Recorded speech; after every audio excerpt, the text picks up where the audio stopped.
Welcome to the Reparenting Daily podcast. In this podcast, we'll dive deep into reparenting, exploring tools and resources to help us through our journey. The podcast is divided into 3 sections. First is a reading. Second is a discussion of the reading, followed by a journal prompt. And the last section is a peaceful meditation for closing.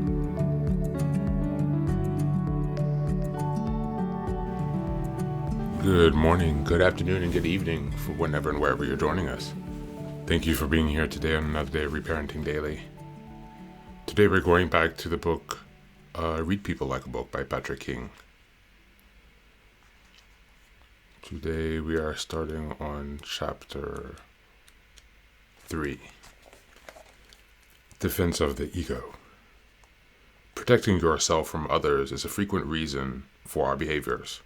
And we are highly motivated to shield the ego for many reasons. The ego's instinct to protect itself can be reality-bending and cause mass intellectual dishonesty and self-deception.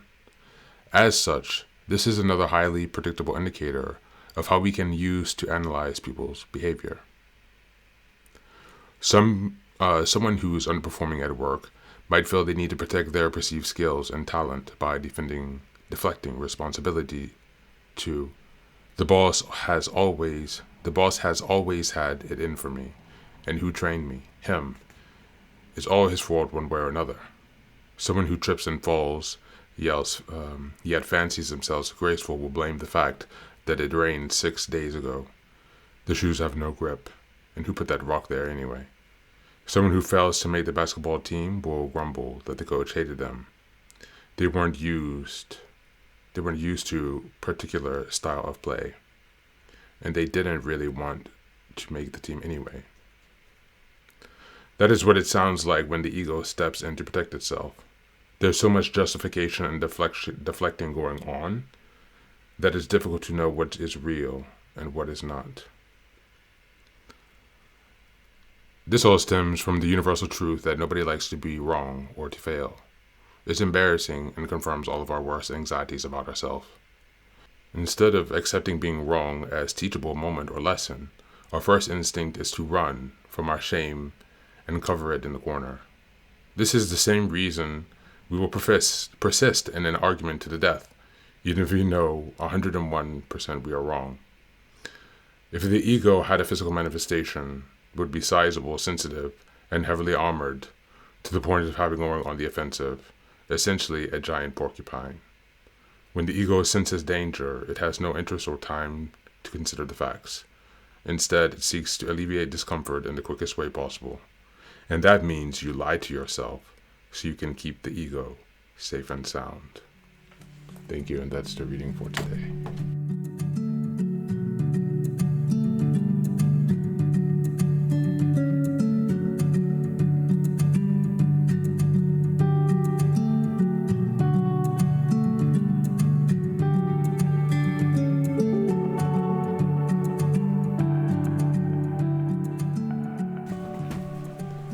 Welcome back. Thank you for being here again today, and thanks for joining me in this reading on the defense of the ego.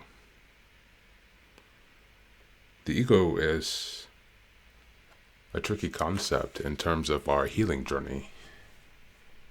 There are some practices and spiritual teachings that tell us to release the ego or to focus on minimizing the ego as much as possible, and practicality and living in the real world tells us that we need to and we must maintain an ego in order to defend ourselves and to protect ourselves, to exist and to not be invisible.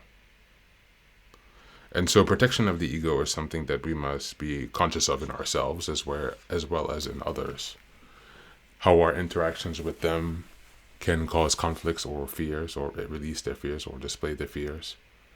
And what reactions that will lead to from the other person or either ourselves, and if we're in a relationship, how the subsequent action will then impact each other, and so forth.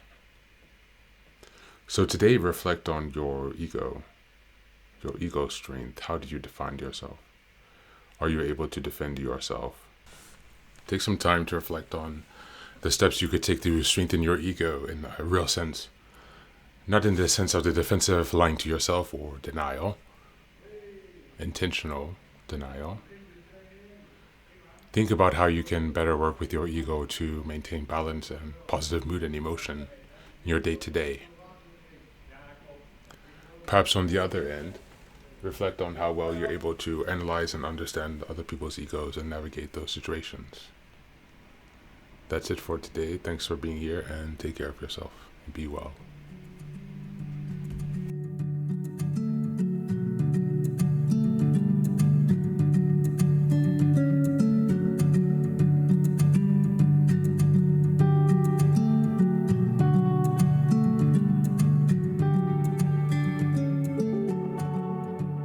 And now, let us move on to the final section, the meditation.